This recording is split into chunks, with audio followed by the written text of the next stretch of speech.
कि साहब जो सच्चे साधक होते हैं, जो भक्त होते हैं, उनके लक्षण क्या होते हैं या क्या होना चाहिए। कि दुनिया में अनेक मत पंथ संप्रदाय हैं।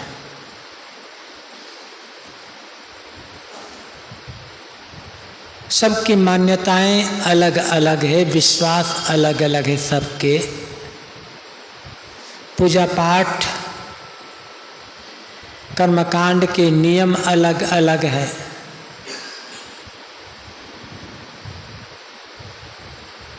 लेकिन जो साधक होते हैं, भक्त,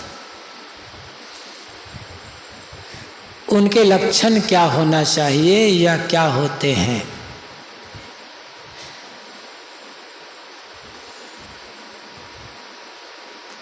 इसके उत्तर में सद्गुरु कबीर ने एक पद कहा है, हरिजन हंस दशा लिए डोले, निर्मल नाम चुनी चुनी बोले, मुक्ता हल लिए चोंच लोभावे, मौन रहे कि हरियस गावे, मान सरोवर टटके बासी, रामचरणचित अंत उदासी, कागा कुबुध निकट नहीं आवे, प्रतिदिन हंसा दर्शन पावे, नीर क्षीर का करे निवेरा, कहे कबीर सोई जन मेरा। जो हरि के जन हैं, भक्त हैं, साधक हैं, ज्ञानी हैं, संत हैं, उनके लक्षण हरिजन। हरिजन कौन?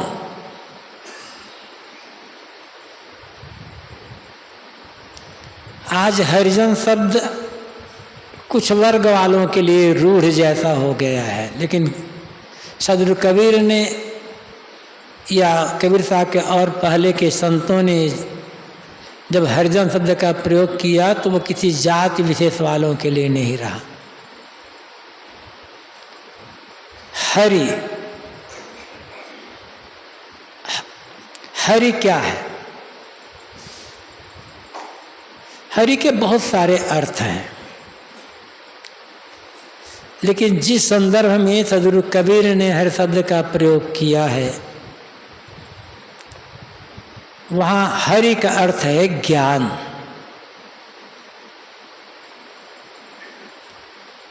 हरि गुरु को भी कहते हैं। हरिजन गुरु का भक्त। हरि भगवान को भी कहा जाता है, तो हरिजन मतलब भगवान के भक्त। हरि ज्ञान है, और ज्ञान चेतन आत्मा का स्वभाव है, स्वरूप है। तो जो अपने आप को जानकर अपने में स्थित है, आत्मस्थित आत्मपरायण, वह हरिजन है। हरि आत्मा, हरि में जो लीन है, जिसका मन आत्मलीन है, आत्मपरायण है, वह हरिजन। जो संसार के राग रंज और प्रपंच में डूबा हुआ नहीं है जिसका मन, किंतु जिसका मन सांसारिक राग रंग प्रपंच से ऊपर उठकर ज्ञान में, साधना में, आत्मा में लीन है, वह हरिजन है।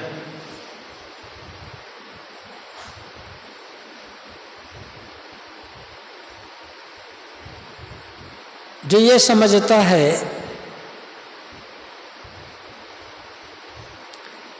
कि मेरा जो प्राप्तव्य है,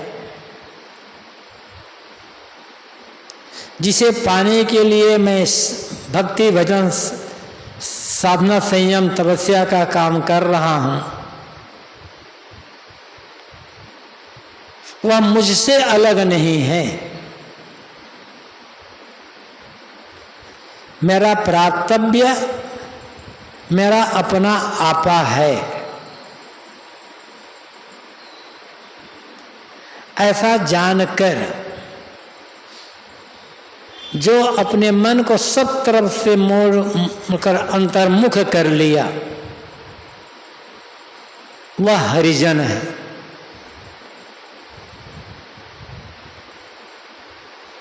जो ये समझता है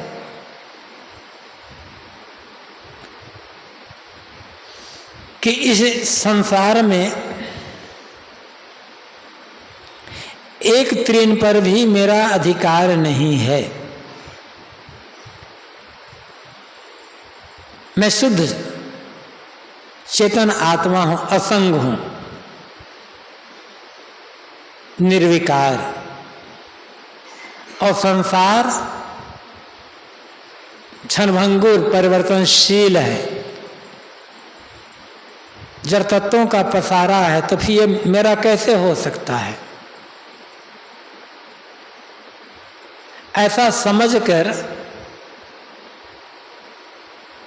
जो सब तरफ से निर्मोह, निर्लोभ, निष्काम, अनासक्त हो गया है, वो हरिजन है।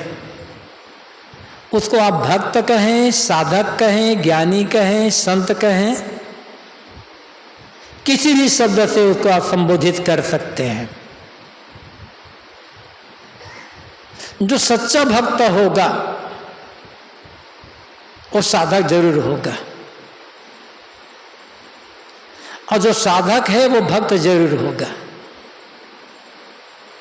और जो भक्त और साधक है वो आत्मपरायण होगा, वो संसार के पीछे दौड़ेगा नहीं।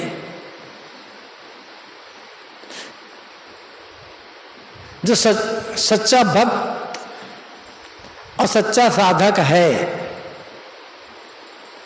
वह दुनिया में किसी को खुश क्यों करेगा? क्योंकि उसे पता होता है दुनिया वाले क्या देंगे। दुनिया के लोगों को खुश करेंगे तो क्या दे देंगे? वो खाने पीने की चीज, कपड़े लत्ते, रुपया पैसे, और अंत में इसे सब छूट जाने वाला है।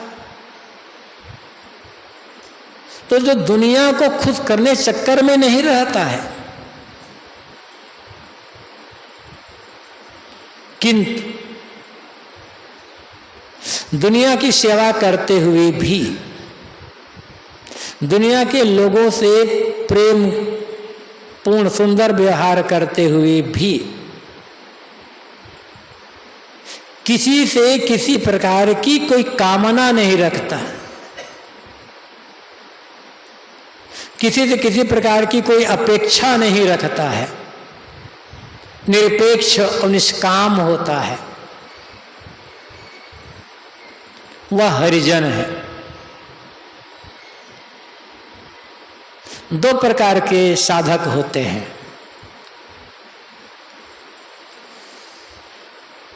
एक प्रकार के साधक ऐसे होते हैं जो ये मानते और समझते हैं कि परमात्मा, ईश्वर या ब्रह्म, भगवान मुझसे अलग है, और भगवान को पाना, भगवान में मिल जाना या भगवान के धाम जाना, यह मानव जीवन का लक्ष्य है।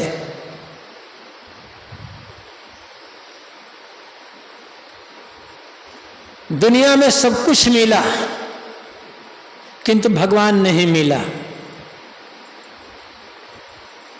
तो फिर क्या मिला? और यदि भगवान मिल गया तो दुनिया मिले या ना मिले क्या फर्क पड़ता है? जिसके मन में ऐसी धारणा है कि भगवान पूर्ण सारे सुख का, सारे आनंद का धाम भगवान, एक भगवान मिल जाए, भगवान दर्शन हो जाए, जीवन कृतार्थ हो जाएगा। जिसके मन में ऐसी धारणा है, ऐसी समझ है, वह दुनिया के चक्कर में क्यों पड़ेगा? दुनिया को बस में करने का, दुनिया का अधिकार में करने का भाव क्यों रखेगा? वो तो सब तरफ से दुनिया से विमुख हो जाएगा। विमुख होने का मतलब उदास, निष्काम, निर्लोभ हो जाएगा। तो एक प्रकार से हम कह सकते हैं, जो दुनिया से उदास होकर के दुनियावी राग रंग की भावना से ऊपर उठकर बस अलग एक भगवान मानकर उसको पाने के लिए साधनारत है, वो हरिजन है। क्योंकि दोनों में एक मिलेगा, या तो राम मिलेगा या तो काम मिलेगा। काम मतलब कामनाएं, और कामनाओं के पीछे दौड़ने वाला व्यक्ति जो अपनी कामनाओं को पूर्ण करने में लगा हुआ है, उसे तो हर समय अतृप्ति का ही अनुभव होगा। कामनाएं तो पूरी नहीं होंगी, जीवन ही पूरा हो जाएगा। कामनाओं के पीछे दौड़ने वाला राम को समझ नहीं पाएगा। काम और राम दोनों एक साथ नहीं चल सकते। काम चाहिए तो राम को छोड़ना पड़ेगा, कि राम तो अपने आप छूट ही जाएगा। और राम चाहिए तो काम से विमुख होना पड़ेगा।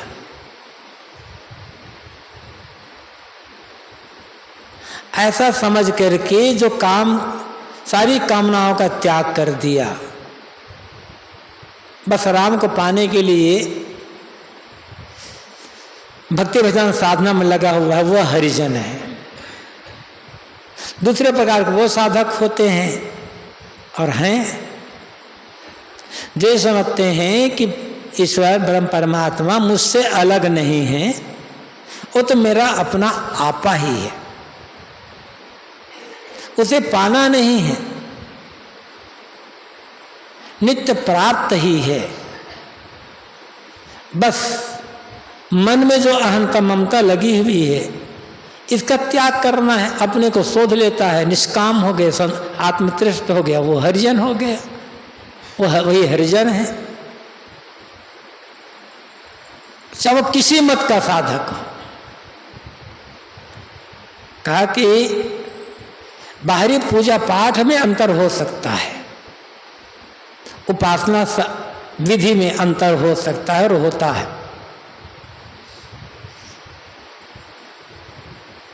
लेकिन जो मानसिक दशा होती है, चाहे वो आत्मा को परमात्मा मानते हों, चाहे परमात्मा को अलग मानते हों, जो सच्चे भक्त या सच्चे साधक होते हैं, वे निष्काम, निर्माण, निर्लोभ, निर्मोह, अनासक्त ही होते हैं। और ऐसा जो है वो हरिजन है। उसके लिए आप जिस विशेषण का प्रयोग करना चाहें कर सकते हैं। साहब कहता है ऐसा हरिजन जो आत्मपरायण, आत्मलीन है, वे हंस दशा लेकर के दुनिया में डोलते हैं।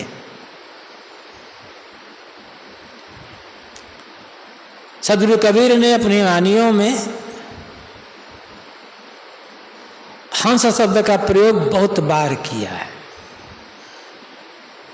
ज्यादातर मनुष्यों के लिए और जीव के लिए। हंस दशा सब जानते हैं कि हंस एक पक्षी होता है सफेद रंग का। उसमें दो विशेषताएं बताई जाती हैं, निरक्षर विवेक करना और मोती चुगना।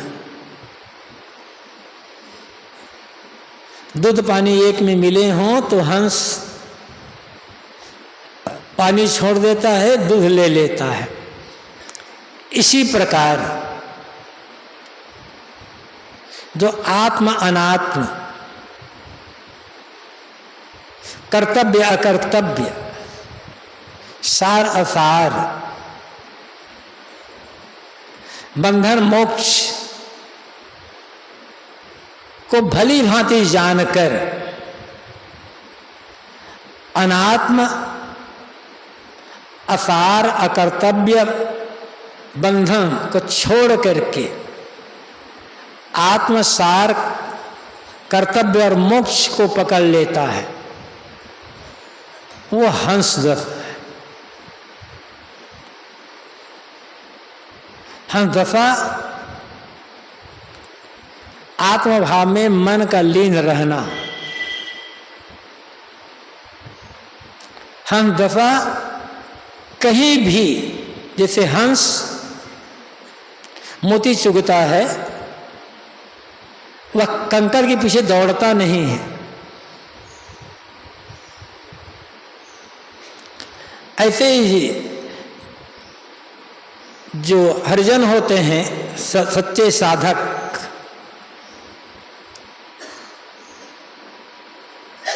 सारे अकर्तव्य कर्मों का भी त्याग कर देते हैं। कर्तव्य कर्म ही करते हैं, लेकिन कर्तव्य कर्म करते हुए भी कहीं लिपायमान नहीं होते, आसक्त नहीं होते, क्योंकि जानते हैं कि शरीर कर्म भूमिका है, निर्वाह के लिए, सेवा के लिए कुछ न कुछ तो करना पड़ेगा। लेकिन करते हुए भी यदि मन में लोभ मोह आ गया तो लोभ मोह मेरे लिए बंधन का कारण बन जाएगा। ऐसा जानकर करते हुए भी मानव एक प्रकार से नहीं करते हैं, क्योंकि फलाकांक्षा से रहित होकर के वे कर्म करते हैं। हम दशा के लिए जैसे साहब सदगुरु कबीर ने उदाहरण दिया है, कमल पत्र हैं संत जन रहे जगत के माए। जैसे कमल का पत्ता पानी में लिपा में रहते हुए भी पानी से निर्लेप रहता है, ऐसे ही जो संसार में तो रहता है, संसार की सेवा भी करता है, किंतु सेवा करते हुए कहीं लिपायमान नहीं होना। ये लिपायमान न होना, ये मानो हंस दशा है। कर्म करना, किंतु कर्म के फल में कुछ चाहना न रखना, जो करना अनासक्त होकर, निष्काम होकर, सिर्फ कर्तव्य भाव से सेवा समझ करके करना, अपना कोई स्वार्थ ना हो, केवल दूसरे का हित जो समाया हुआ, दूसरे की भलाई के लिए कर रहा, तो ऐसा कर्म बांधता नहीं है। और इसी के लिए सदगुरु कबीर ने कहा है, कर्म करे और रहे अकर्मी। कर्म करते हुए भी अकर्मी हो जाना। अब प्रश्न हो सकता है कि कोई कर्म करते हुए अकर्मी कैसे रहेगा? जब कर्म कर रहा है तो अकर्मी नहीं होगे। कर्म करते हुए अकर्मी रहने का अर्थ है, मुझे क्या मिलेगा, मुझे क्या मिलना चाहिए, क्या मिल रहा है, ये भाव जिसके मन में नहीं है, किंतु जो सिर्फ सेवा के लिए करता है, शरीर है तो शरीर का निर्वाह तो करना ही पड़ेगा, शरीर का निर्वाह मात्र औषधवत लेता है। औषध दवाई सस्ती कड़वी महंगी जैसे भी हो, उसके लिए कोई लोभ नहीं होता, उसमें कोई आसक्ति नहीं होती। ऐसे जीवन निर्वाह को मात्र औषधवत लेता है और दूसरों के लिए सेवा कर देता है, चाहना रहित होकर। तो चाहना रहित होकर के करना, कर्म करे और रहे अकर्मी की दशा है। तो हंस दशा कहीं भी लिपायमान न होना। हंस दशा जैसे हंस के लिए कहा जाता है पानी छोड़कर दूध ले लेता है, ऐसे ही जो ये समझता है कि शरीर और जीव अलग अलग है, शरीर जड़ है, मिट्टी पानी आग हवा से बना हुआ है, हाड़ मांस का पुतला है, किंतु इसमें रहते हुए भी मैं इससे अलग हूं, मैं शरीर नहीं हूं, मैं शुद्ध चेतन हूं। ऐसा जान करके जिसने देह भाव का विसर्जन कर लिया, देहाभिमान देहासक्ति का त्याग कर दिया, आत्मभाव में जिसका मन लीन है, तो आत्मभाव में मन का लीन होना ये हंस दशा है। पानी के समान जो आसार है शरीर, उसका त्याग कर दिया है, शरीर में है, लेकिन शरीर के प्रति मैं बुद्धि नहीं रह गई है। कोई निंदा करे तो, कोई प्रशंसा करे तो, समभाव में रहता है,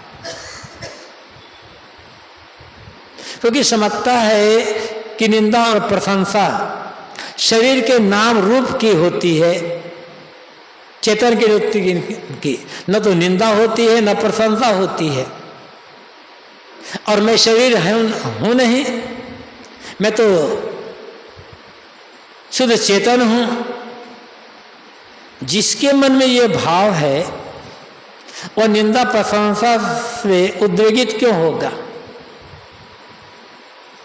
शरीर भाव मिट गया, शरीर में रहते हुए भी शरीर से अलग अपने समझ लिया, तब निंदा प्रशंसा परेशान नहीं करेगी, उद्वेगित विचलित नहीं करेगी।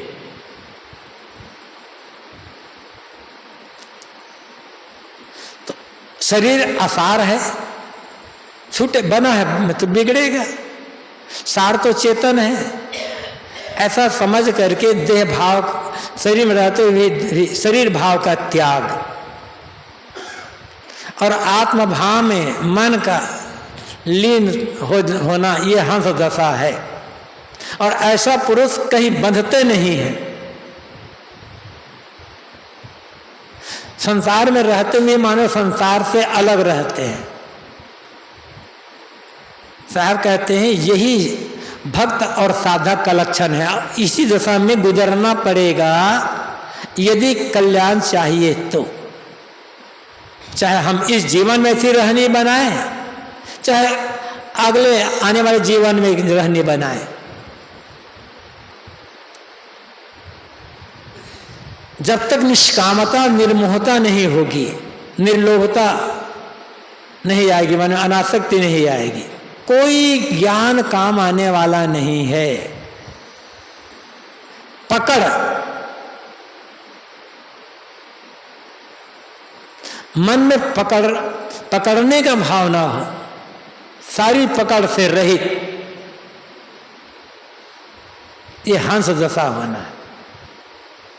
और यही चाहे इसे भक्त का लक्षण कहे, चाहे साधक का ज्ञानी का लक्षण कहे, चाहे संत का लक्षण कहे। साहब कहते हैं निर्मल नाम चुनी चुनी बोले। ऐसा जो हरिजन होता है हम दशा में स्थित, वे चुन चुन करके निर्मल नाम को उच्चारण करते हैं। तो निर्मल नाम क्या है? क्या नाम में भी नाम निर्मल और मलिन भी होता है। नाम तो नाम है, नाम न शुद्ध होता है न अशुद्ध होता है। नाम में शुद्ध अशुद्ध की भावना हम करते हैं, आरोपण हम करते हैं। सारे नामों को रखने वाला मनुष्य है और उन नामों का अर्थ लगाने वाला मनुष्य है। मूल रूप में कोई भी नाम न मलिन है न निर्मल है। तो निर्मल नाम साहब कहते हैं, निर्मल नाम तूने चुनी बोले। निर्मल नाम जिस आदमी के मन में जिस नाम के प्रति श्रद्धा होती है उसके लिए वह नाम निर्मल होता है। राम को उपासना करने वालों के लिए राम नाम निर्मल है। शिव उपासना करने वालों के लिए शिव नाम निर्मल है। कृष्ण उपासना करने वाले कृष्ण नाम निर्मल है। अल्लाह को उपासना करने वालों के लिए अल्लाह नाम निर्मल है। तो ईसा उपासना करने वालों के लिए ईसा नाम निर्मल है। ऐसे और आप ले लीजिए, नाम तो सब एक बराबर है। कोई भी नाम छोटा बड़ा नहीं होता है। नाम तो नाम है बस। नाम के द्वारा किसी व्यक्ति या किसी वस्तु की पहचान होती है। बस पहचानने के लिए नाम रखे जाते हैं। यह निर्मल नाम से अर्थ कोई नाम विशेष नहीं है। क्योंकि चुन चुन कर बोलना कहते हैं तो बहुत सारे हो जाएंगे। अर्थ है जो हंस दशा में विचरण करने वाले जो हरिजन हैं, ज्ञानी, वे जो कुछ बोलते हैं सब के सब निर्मल होते हैं। ज्ञान चर्चा खास बात यह है। ऐसी बातें बोलते हैं, ऐसी चर्चा करते हैं। आगे और साहब ने इसकी दूसरी पंक्ति में कह दिया है कि मौन रहे कि हरियत गावे कह करके। निर्मल नाम का मतलब है ज्ञानोपदेश करना, इस प्रकार से बात करना कि सुनने वाले के मन में प्रसन्नता उत्पन्न हो, सुनने वाले का मन प्रसन्न हो, उसे एक अच्छी प्रेरणा मिले, आत्म जागृति का भाव बढ़े। और उसे कहें तो निर्मल नाम, सबसे निर्मल नाम तो आत्मा एक नाम है। जगत प्यारा साहब ने कहा है एक नाम संसार भर के लोगों को प्रिय है। वो नाम कौन है? अपना आपा। जितना अपना प्राण, अपना आपा लोगों को प्रिय है उतना कोई भी प्रिय नहीं है। तो निर्मल नाम का अर्थ है आत्म उपदेश करना, आत्मज्ञान की चर्चा करना। क्योंकि साहब ने भी कह दिया है, जगह जगह साहब ने कहा है, नाम की चर्चा कबीर वानियों में भी आती है जगह जगह। राम नाम भजो साहब ने तो कह दिया है, राम नाम बिनु भी कह दिया है, लेकिन वो कोई बाहर के नहीं है। साहब ने ये कहा है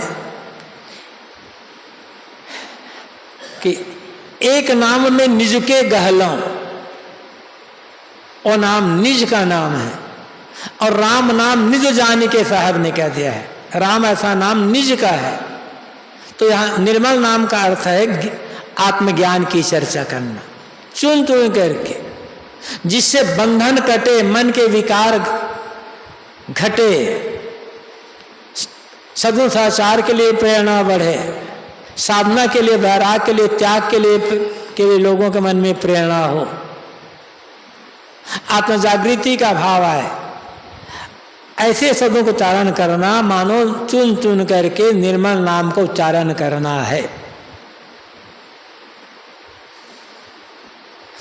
निर्मल का नाम का अर्थ ही होता है जिस नाम को सुन, जिस बात को सुन करके लोगों के मन में प्रसन्नता उत्पन्न हो जाए। भक्ति भजन के लिए भावना उत्पन्न हो जाए, वो सारे के सारे नाम निर्मल है और सारे सारे शब्द निर्मल है। और जिस बात को सुनकर मन में कुभावना हो, मन में वासना बढ़े, चंचलता बढ़े, द्वेष बढ़े, क्रोध बढ़े, ऐसे सारे शब्द मलिन हैं। बस इतना अंतर कर सकते हैं। दया, क्षमा, प्रेम, सेवा, समता, ज्ञान, विवेक, विचार, ये सारे भाव जिन शब्दों को सुन करके बढ़े, वही शब्द निर्मल नाम है। और ज्ञानी पुरुष ऐसे शब्दों का ही प्रयोग करते हैं। मानसरोवर तट के वासी निर्मल नाम चुने चुनी बोले, हरिजन हंस दशा लिए डोले, निर्मल नाम चुनी चुनी बोले। आगे मुक्त हल लिए चोंच लो भावे, मौन रहे कि हरियत गावे। मुक्ता हल मोती, कोई हंस है अपनी चोंच में मोती लेकर के, अन्य जो हंस है उसको कहते देखो मेरी चोंच में मोती है, मैं तो मोती चुग रहा हूं, तुम लोग भी मेरे समय समान मोती चुग, लोगों को लुभाते हैं। जैसे कोई होता नहीं, छोटे छोटे बच्चे किसी खिलौना मिल जाए, देखो हमारे पास आया था, तुम्हारे पास तो नहीं है। मुक्ता लिए चोंच लो भावी, इसका मतलब क्या है कि यह मुक्त मतलब ज्ञान के मोती बिखेरना और साधकों को साधना मार्ग, भक्ति भजन के मार्ग में लगाने के लिए प्रेरणा देना। क्योंकि लोगों की भावना है, लोगों के मन में भाव होता है। जो आदमी जिस क्षेत्र में रहता है, अपने नेमी प्रेम, अपने परिवार वालों को, नेमी मित्रों को, संबंधियों को उस क्षेत्र में लाने का प्रयास करता है। लोग आते हैं नहीं आते हैं बात अलग है। एक चोर है तो वो चोरी की ही चर्चा करेगा, वो चाहेगा कि चोरी करने वाली संख्या बढ़े। एक शराबी व्यक्ति अपने साथियों को, घर वालों को तो नहीं कहेगा शराबी व्यक्ति कि तुम शराब पियो, लेकिन मित्रों को के बीच में शराब पीने में क्या आनंद आता है, क्या मस्ती आती है, उसकी चर्चा करेगा। तो सज्जन या भक्त अपने प्रेमियों को सज्जनता और भक्ति की सीख देगा।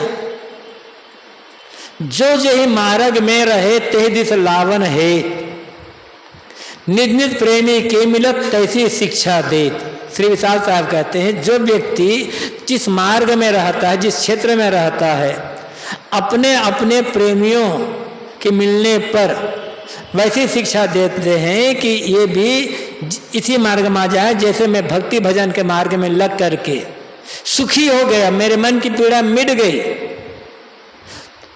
तो ये भी सुखी हो जाए मेरे समान और इनके भी मन की पीड़ा मिटे। तो वैसे शिक्षा देते हैं। ये कहा जाता है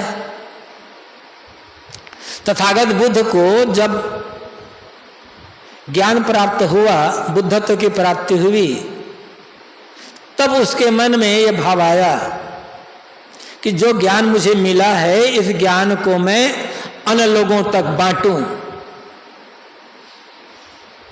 ताकि वे भी दुख से मुक्त हों। फिर मन में भाव आया,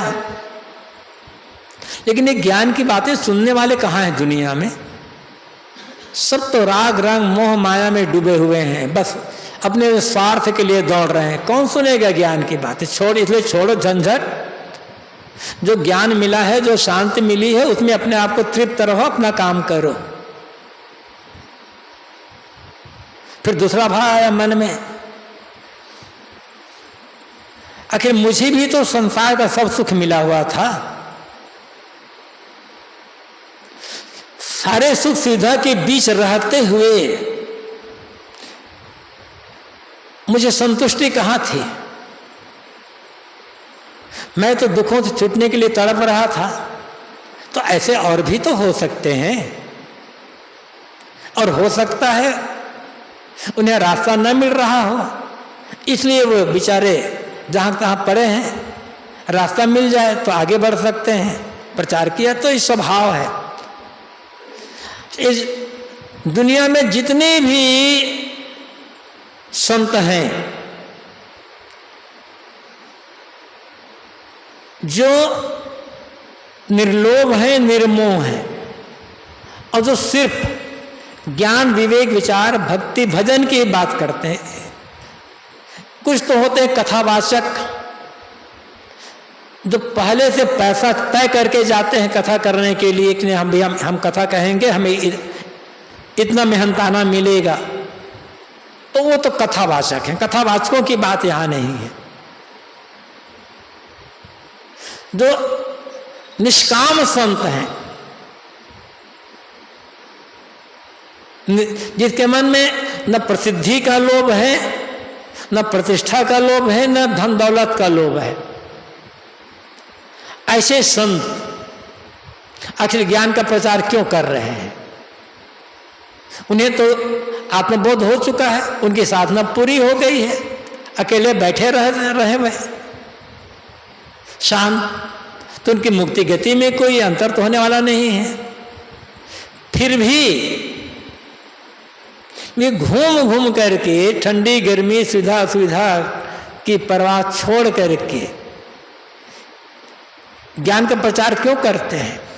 इसीलिए करते हैं कि जो जिज्ञासु हैं उन्हें एक रास्ता मिले और वे साधना मार्ग में आगे बढ़े, उनका साहस बढ़े। इसलिए साहब कहते हैं मुक्ता हल्ली सुत लो भावे, जो सच्चे भक्त साधक संत होते हैं, ज्ञानी, ज्ञान के मोती अपने मुख रूपी चोंच में लेकर के साधकों को लुभाते रहते हैं, मतलब उधर प्रेरित करते रहते हैं। मौन रहे कि हरियस गावे, सच्चे साधक या भक्त का एक लक्षण और होता है, या तो वे मौन रहते हैं या हरियस गाते हैं। मतलब मौन रहने का मतलब ये नहीं है कि बिल्कुल बोलना छोड़ देते हैं, बोलते हैं, किंतु उतना बोलते हैं और वही बोलते हैं जितने की आवश्यकता है और जिसकी आवश्यकता है। मतलब बकबक नहीं करते रहते हैं। वे जानते हैं कि हमेशा जो अपात्र हैं, अपात्र के सामने ज्ञान चर्चा करने से कोई फायदा होने वाला नहीं है, क्योंकि समझेंगे नहीं ना। इसलिए सदगुरु कबीर ने कहा है, हीरा कहाँ न खोलिए जहां कुजड़ों की हाट, सहजे गांठी बांध के लगिए अपनी बाट। कुजड़ों के बाजार में जहाँ साग सब्जी बेचने वाले हैं, साहब कहते हैं वहाँ अपना हीरा खोलो मत, क्योंकि कुंजड़ों को हीरे की पहचान ही नहीं है। ये तो समझेंगे कि ये तो कांच है, हमें धोखा देने का है, वो समझेंगे नहीं हीरा को। कुंजड़ों बाजार में जाकर कोई हीरा बेचना चाहेगा तो खरीदेगा कौन उसको? ये तो कुंजड़े समझेंगे नहीं, और समझ भी ले तो कुंजड़ों के पास इतना पैसा नहीं है कि वो खरीद सके हीरा। तो साहब कहते हैं हीरा कहाँ ना खोलिए जहाँ कुंजड़ों का हाट, कुंजड़ों का बाजार में हीरा मत खोलो, उसे अपनी गांठ में बांध करके आगे बढ़ जाओ। मतलब क्या है? जो महा एकदम कर्मी जीव हैं, बिल्कुल घोर कर्मकांड में उलझे हुए हैं, या फिर जो पूरी तरह से दुनियादारी राग रंग विषय वासना में जिसका मन डूबा हुआ है, साहब कहते हैं उनके सामने तुम अपनी ज्ञान चर्चा करोगे तो उसका महत्व समझेंगे वह। जिनके लिए दुनिया का भोग ही जीवन प्राण है, वो संयम साधना और त्याग तब ज्ञान वैराग्य की बात क्या समझेंगे? ताकि तो वहां मौन रहो। पंडित सो बोलिए हितकारी, मूर्ख सो रही है झक मारी, साहब ने कह दिया। मिले संत वचन दो कहिए, मिले संत मौन हो रही है। तो ऐसे मौन रहने मतलब जो अपात्र हैं उनके सामने मौन रहना, वहां मतलब अपने को ज्ञानी प्रदर्शित करने की आवश्यकता नहीं है, मौन रहो या हरियत गाओ। गोस्वामी तुलसीदास जी ने भी कहा है ऐसे जो संत होते हैं, क्योंकि अनुभव सबका एक होता है, मान्यता भले अलग हो।